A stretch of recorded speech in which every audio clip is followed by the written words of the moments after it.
Good morning. I'm Sloane, and I want to start right now by sharing something with you that is very important, and I think you already know. And that is that this emergency situation is going to pass. Yay! I'm so excited about it. I miss traveling so much. And I want to ask you, what things or thing do you miss in your life now that we've been in this more emergency status, that whenever it comes back into your world, you're going to really appreciate on a whole new level? You're going to really be present with it when you have it or you can experience it again. Just take a moment and let that sink in of the appreciation and how that's going to be for you.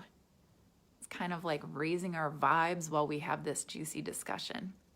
Because I want to share with you some information. My brother lives in China, and I want to share more about what's actually happening there because they're a few months ahead of us in terms of this COVID-19 experience, and also a much bigger picture about what's happening right now in a way that you can focus to really grow through this situation, because it is a highly exciting time full of a lot of opportunity. Now, I'm not discounting that there are scary things happening, that there are people getting sick, that there are people dying.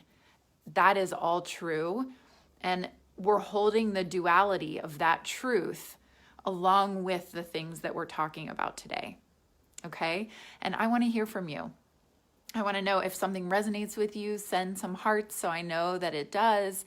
If you have comments, questions, let this be interactive. And as always, I want to know what's on your mind and what's on your heart so that I can address that and really be in service to you in any way that I can.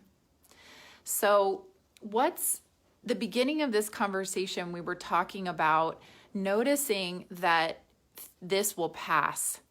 And I didn't say on purpose that things are going to go back to how they were, because I want to ask you a question, yay, which is, where, even in the back of your mind, even just a little bit in your secret thoughts, where are you metaphorically holding your breath? Kind of like, okay, I just have to wait for this to pass and then I can go back to relaxing. What if the invitation right now is for you to relax into the unknown and the discomfort of the unknown? Because what we're seeing now in China, let's say, where again, my brother lives in Beijing, and they are not in an emergency status. They're able to go out to eat and to have small gatherings. They still don't have big gatherings. And my understanding is that certain travel, definitely out of the country and back in, and certain other domestic travel will require quarantine. But if we're looking at what's coming down the line, we're not going to be here forever, of course. And even when that shifts, we're moving into a new era for human beings. And I'm not saying that in a scary way. I'm saying that in a very excited way, because we are really at a crossroads.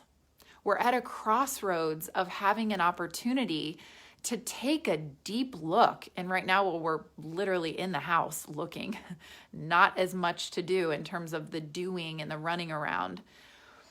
We're being invited to look, you're being invited to look at the truth of how you've been living and how you've been doing business and how you've been interacting. And when I say the truth, I'm saying on the deepest level, what you've been creating in fear and where you've been living in fear versus living from your vision and your hope and your faith and your passion and excitement. And I'm sure you've experienced that fear right now has been magnified. And that's the invitation to look at, is like, wow, when I'm in so much fear right now, or when you go into fear, seeing more of the truth about what was percolating underneath. But in all the doing and the busyness of our lives, it's easy to just put aside or to not think about or to move on with it. And now it's come to the surface. Now it has to be addressed.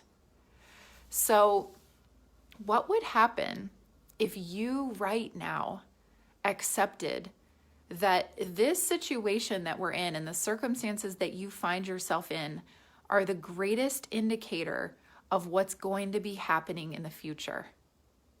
And you're like, Sloane, no, what are you even talking about? That's insane. This is not what I want. It's not workable. And I understand that. There are a lot of challenges happening right now.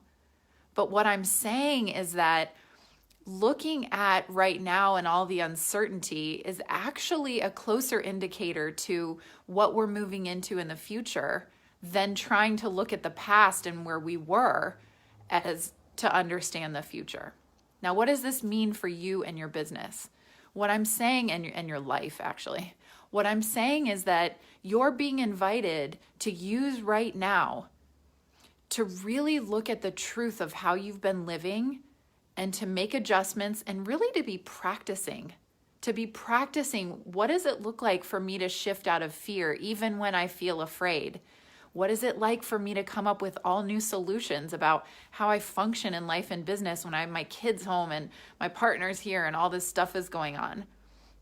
What does it look like to live more sustainably, where I'm not spending as much money, where I'm not running around all the time or doing all the things, whatever your life was full of before?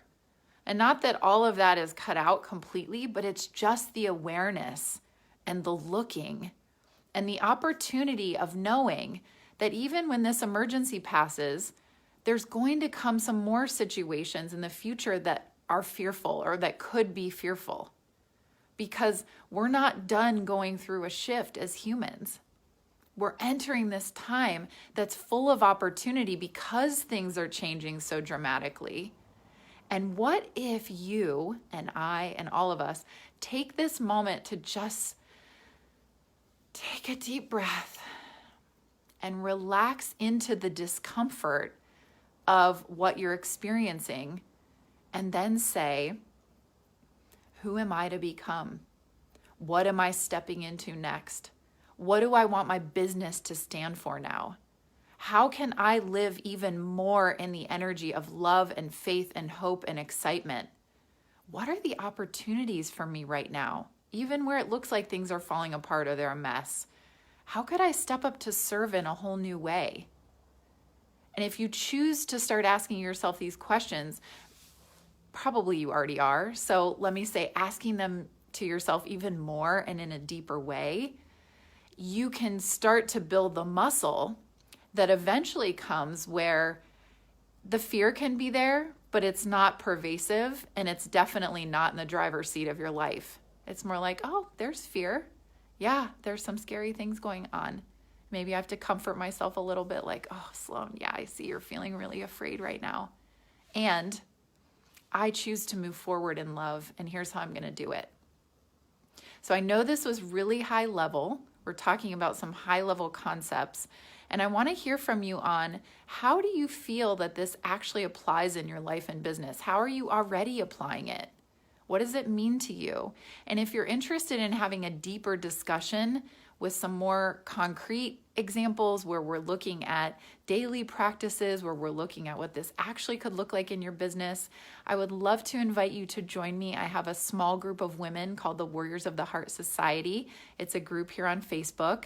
Everybody has agreed to confidentiality in writing. And we're just going deep on these topics on what is life now, what is our life to become, and what does it look like to really be exploring our most fulfilled lives for each of us individually. I would love to have you join. I'm going to be back next Wednesday at 9 a.m. Pacific here on Women Helping Women.